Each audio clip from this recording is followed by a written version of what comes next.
Hello everyone, welcome back to the channel. आज इस video में हम अपना नेक्स्ट टॉपिक पढ़ने वाले हैं और आज का हमारा जो टॉपिक है वो है WBCs, that means white blood cells या फिर ल्यूकोसाइट्स। ओके, तो आज इस वीडियो में हम पढ़ेंगे कि ल्यूकोसाइट्स जो होते हैं उसका नॉर्मल रेंज कितना है, कितने टाइप्स के ल्यूकोसाइट्स होते हैं, अगर ल्यूकोसाइट्स की डेफिशिएंसी हो रही है, मतलब अगर जो WBCs हैं उनका नंबर जो है, जो नॉर्मल रेंज है वो इंक्रीज हो जाए या डिक्रीज हो जाए तो उसको हम क्या बोलते हैं।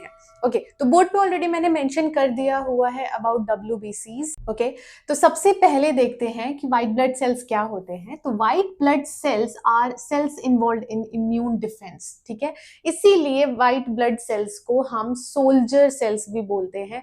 हमारा जो इम्यून है, हमारा जो डिफेंस हो रहा है, वो सब कौन हैंडल करता है? White blood sales. ओके, तो इसे हम सोल्जर सेल्स भी बोलते हैं, हमारी बॉडी का सोल्जर भी बोलते हैं। ओके, ठीक है। नेक्स्ट क्या है? Fewer in number than RBCs. Obviously WBCs जो होते हैं वो आरबीसीज से कम होते हैं। अगर कंपेयर किया जाए आरबीसीज और WBCs में, तो WBCs का जो नंबर होता है वो थोड़ा कम है एज कंपेरेटिव आरबीसीज। ऑब्वियसली हमें रीजन पता है कि आरबीसीज को पूरे बॉडी में ऑक्सीजन ट्रांसपोर्ट करना है, कार्बन डाइऑक्साइड एक्सक्रीट करना है, तो इसी वजह से उसका नंबर ज्यादा होता है। और WBCs जो है वो फाइट कर रहे हैं, ठीक है, तो इसलिए इतना कम भी इसका नंबर नहीं होता है। तो नॉर्मल रेंज जो है वो क्या है? 4000 to 11,000 सेल्स पर माइक्रोलीटर। ठीक है, तो ये 4000 to 11,000 सेल्स पर माइक्रोलीटर होते हैं हमारी बॉडी में। और इनका क्या काम है कि ये इम्यून सिस्टम बिल्डअप कर रहे हैं, ये हमारी बॉडी को बचाते हैं, ये फाइट करते हैं अगेंस्ट एनी इन्फेक्शन, कोई भी वायरस, बैक्टीरिया, पैथोजन हो, सभी से इनका लड़ने का काम है। ठीक है, ओके। नेक्स्ट हम देखते हैं कि अगर ये जो रेंज हमने यहाँ पे लिखा हुआ है, अगर WBCs इंक्रीज हो जाए तो उसको हम क्या बोलते हैं? उसको हम बोलते हैं ल्यूकोसाइटोसिस। ल्यूकोसाइटोसिस का मतलब क्या हुआ? Increased number of WBCs। और अगर डिक्रीज होता है WBCs तो हम उसे क्या बोलते हैं? ल्यूकोसाइटोपिनिया या फिर ल्यूकोपीनिया, दोनों ही करेक्ट है। ठीक है, तो ल्यूकोसाइटोपिनिया या फिर ल्यूकोपीनिया। ओके, नेक्स्ट आते हैं हम टाइप्स पे कि WBCs के टाइप्स कितने होते हैं। तो क्लियरली WBCs दो चीजों में बटा हुआ है। ठीक है, depending on presence of granules. ठीक है, तो साइटोप्लाज्म में अगर ग्रेन्यूल्स प्रेजेंट है, साइटोप्लाज्म सेल के अंदर हम देखते हैं जब, तो अगर सेल के अंदर साइटोप्लाज्म में ग्रेन्यूल्स प्रेजेंट हैं तो उसे हम बोलेंगे ग्रेन्यूलोसाइट्स। और अगर ग्रेन्यूल्स एब्सेंट है तो उसे हम बोलेंगे ए ग्रेन्यूलोसाइट्स। ठीक है, ए का मतलब क्या है यहाँ पे? एब्सेंट। ओके, तो अगर प्रेजेंट है, यहां लिख देती हूं मैं प्रेजेंट, तो ग्रेन्यूलोसाइट, अगर एब्सेंट है तो ए ग्रेन्यूलोसाइट्स। ठीक है, तो ग्रेन्यूल के बेसिस पे हम कर रहे हैं। ओके, अब दूसरी तरफ अगर हम ग्रेन्यूलोसाइट्स देखें तो ग्रेन्यूलोसाइट्स क्या है? ये न्यूक्लिएटेड, लाइक इसके जो न्यूक्लियस है उसमें लोब्स होते हैं, मल्टी लोब भी हो सकता है वो। ठीक है, 2 लोब हो सकते हैं, 3 लोब हो सकते हैं, मल्टी लोब भी हो सकता है, वो हम अभी आगे पढ़ेंगे। और इसके साथ साथ आप डायग्राम्स से भी रिलेट कर सकते हो कि आप इसमें लोब्स देखोगे। ठीक है, जैसे न्यूट्रोफिल्स है, न्यूट्रोफिल्स मल्टी लोब्ड होता है। ठीक है, मल्टी न्यूक्लिएटेड होता है। अगर आप एस्नोफिल्स देखोगे तो उसमें बाई लोब्ड आपको दिखेगा, बेसोफिल्स देखोगे तो बाई और ट्राई लोब दिखेगा। ठीक है, तो ये इनके जो न्यूक्लियस हैं वो मल्टी न्यूक्लिएटेड या बाई या ट्राई भी हो सकते हैं। लेकिन अगर ए ग्रेन्युलोसाइट्स की बात करें तो इनका एक ही न्यूक्लियस है। आप देखोगे बड़ा सा एक न्यूक्लियस वहां पे क्लियरली आपको विजिबल होगा। ओके, अब आगे देखते हैं कि ग्रेन्युलोसाइट्स, पहले हम ग्रेन्युलोसाइट्स पढ़ेंगे फिर ए ग्रेन्युलो पढ़ेंगे। तो ग्रेन्युलोसाइट्स में 3 टाइप्स आते हैं, न्यूट्रोफिल्स, एस्नोफिल्स एंड बेसोफिल्स। ठीक है, ये 3 आते हैं। अब न्यूट्रोफिल्स क्या करता है? मोस्ट एबंडेंट है, सबसे ज्यादा, इनमें से सबसे ज्यादा न्यूट्रोफिल प्रेजेंट होता है। ओके, फिर मल्टी न्यूक्लिएटेड है। ठीक है, मल्टी न्यूक्लिएटेड है, first responders to bacterial infection. तो अगर हमारे शरीर में कोई भी बैक्टीरियल इन्फेक्शन होता है तो सबसे पहले जो रिस्पॉन्ड करता है वो कौन है? न्यूट्रोफिल्स। ठीक है, न्यूट्रोफिल्स आके उनको खाना शुरू कर देता है, जिसको हम बोलते हैं फैगोसाइटोसिस। ठीक है, देखो यहाँ पे लिखा हुआ है ना, फैगोसाइटोसिस। फैगोसाइटोसिस का मतलब होता है कुछ ऐसे सेल्स जो कि पैथोजेंस को, बैक्टीरियाज को, जो भी चीजें हमें हार्म करें उनको खाना शुरू कर देते हैं, एंड उस प्रोसेस को हम क्या बोलते हैं? फैगोसाइटोसिस। ओके, नेक्स्ट हम पढ़ते हैं एस्नोफिल्स। एसिनोफिल्स क्या है? बाइलोब्ड न्यूक्लियस, जैसा आप अभी डायग्राम में देख सकते हो बाइलोब्ड है, ठीक है, मतलब दो लोब है इसमें। Fight parasites and allergic reactions, तो ये बेसिकली पैरासाइट वाले जो इन्फेक्शंस है या फिर एलर्जिक रिएक्शंस जो भी होंगे हमारे बॉडी में उससे लड़ते हैं, ठीक है। ओके, नेक्स्ट आता है बेसोफिल्स। तो बेसोफिल्स क्या है? बाय या फिर ट्राई लोब्ड न्यूक्लियस। डायग्राम में आप देख सकते हो बाय या फिर ट्राई लोब्ड न्यूक्लियस आपको दिखेगा। ये क्या करते हैं? अब ये बेसोफिल्स जो है ना, ये सेक्रेटरी सेल्स बोले जाते हैं इसको। ये तीन चीजें सिक्रीट करती हैं। एक तो हो गया हेपेरिन, ठीक है, वो हम ऑलरेडी पढ़ चुके हैं कि हेपेरिन क्या करता है। हेपेरिन बेसिकली क्या है? एंटीकोअगुलेंट है।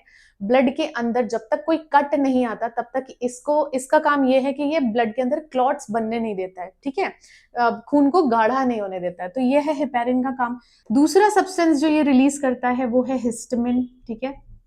अब हिस्टामिन आप देख ही रहे हो यहाँ पे। हिस्टामिन का काम क्या होता है? ये इन्फ्लामेशन करता है। कभी भी आपने नोटिस किया होगा जब भी हमें इन्फेक्शन होता है, कोई भी इन्फेक्शन होता है, तो हमें बॉडी हमारी साइंस शो करती है ना।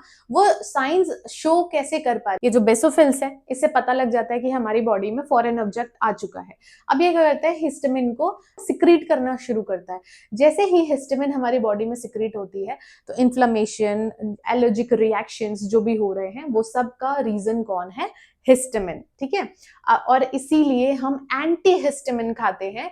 एंटी हिस्टामिन, जब भी कोई एलर्जिक रिएक्शन आपने देखा होगा, जब भी हमें स्नीजिंग बहुत ज्यादा होती है तो हम एंटी हिस्टामिन्स खाते हैं, है ना। हमें अगर मधुमक्खी ने काट लिया तो भी हम एंटी हिस्टामिन्स लेते हैं। क्यों? क्योंकि एंटी हिस्टामिन्स क्या करेंगे? हिस्टामिन के काम को रोकेंगे, वो इन्फ्लेमेशन नहीं होने देंगे बॉडी में, ठीक है, एलर्जिक रिएक्शन नहीं होने देंगे।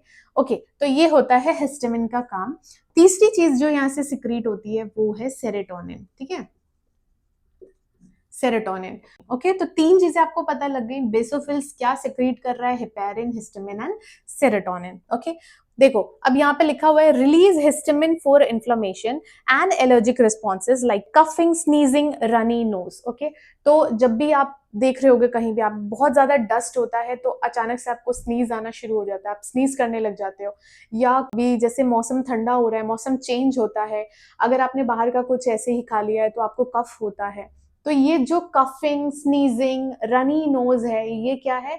ये एलर्जिक रिएक्शंस है, ये रिस्पॉन्सेज हैं, ठीक है, जो हमारी बॉडी हमें शो करती है कि ये चीज अच्छी नहीं है, इस जगह से जाओ, या धूल मिट्टी बहुत ज्यादा है तो नोज को कवर करो, ठीक है, वो हमारी बॉडी हमें साइंस देती है। ओके, तो ये तो हो गया बेसोफिल्स के बारे में, और ये तीनों चीजें आती हैं ग्रेन्युलोसाइट्स में। अब हम बात करते हैं ए ग्रेन्युलोसाइट्स। ए ग्रेन्युलोसाइट्स का क्या मतलब है? साइटोप्लाज्म में ग्रेन्यूल्स प्रेजेंट नहीं है, और वो क्लियरली आप डायग्राम में देख सकते हैं।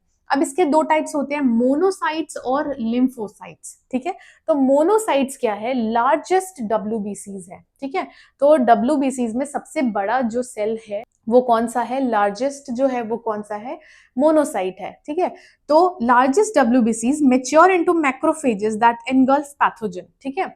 अब फैगोसाइट्स हमने बहुत सुना होगा। फैगोसाइट्स कौन से सेल्स होते हैं? वो सेल्स जो किसी भी फॉरेन ऑब्जेक्ट को एनगल्फ कर लेती है, मतलब खा जाती हैं। जो अभी हमने यहाँ पढ़ा था ना, ये प्रोसेस फैगोसाइटोसिस, वो प्रोसेस, और ये फैगोसाइट्स ऐसे सेल्स जो किसी भी फॉरेन ऑब्जेक्ट को खा जाए, ठीक है। तो जो हमारे पास मैक्रोफेजेस है, जो मोनोसाइट्स है, ये मैच्योर होके मैक्रोफेजेस में कन्वर्ट होते हैं। और मैक्रोफेजेस क्या है? फैगोसाइट इन नेचर है, मतलब ये जो भी फॉरेन ऑब्जेक्ट्स होते हैं जो पैथोजन से उनको खा जाते हैं, ठीक है। ओके, नेक्स्ट हम बात करते हैं लिम्फोसाइट्स। अब लिम्फोसाइट्स आपने सुना होगा टी लिम्फोसाइट्स और बी लिम्फोसाइट्स, ठीक है। अब बहुत लोगों का क्वेश्चन होता है टी और बी क्यों बोलते हैं? तो टी सेल्स जो है वो थाइमस का टी है, और बी सेल्स जो है वो कहाँ बनते हैं? Stems of bone marrow. तो बोन मैरो से बी सेल्स आया, थाइमस से टी सेल आया, इसीलिए आप इसको इजीली याद कर सकते हैं। अब जो टी सेल्स है ना, इनको हम एनके सेल्स भी बोलते हैं, ठीक है, आपने कहीं देखा हो एनके सेल्स, ठीक है।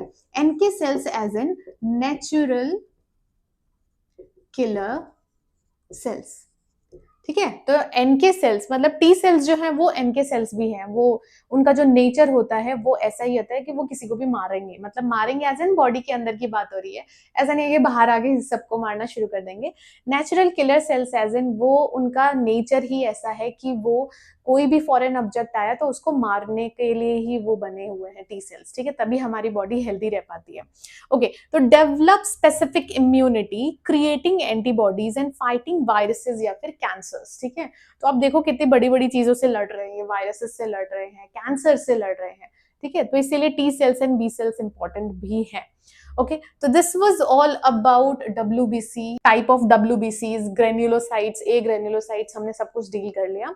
अगेन, फॉर्मेशन ऑफ डब्ल्यूबीसीज हम अलग से एक वीडियो में पढ़ेंगे कि formation of RBC, formation of WBC and formation of platelets, जिसको हम थ्रोम्बोसाइट्स भी बोलते हैं, ठीक है। तो वो हम अलग से पढ़ेंगे। इस वीडियो में बस इतना ही। आई होप आपको ये सब कुछ समझ में आया हो। अगर ये वीडियो अच्छी लगी तो वीडियो को लाइक करें, चैनल को सब्सक्राइब करें, और कोई भी डाउट या फिर रिकमेंडेशन है तो आप मुझे कमेंट सेक्शन में बता सकते हैं। Thank you so much for watching.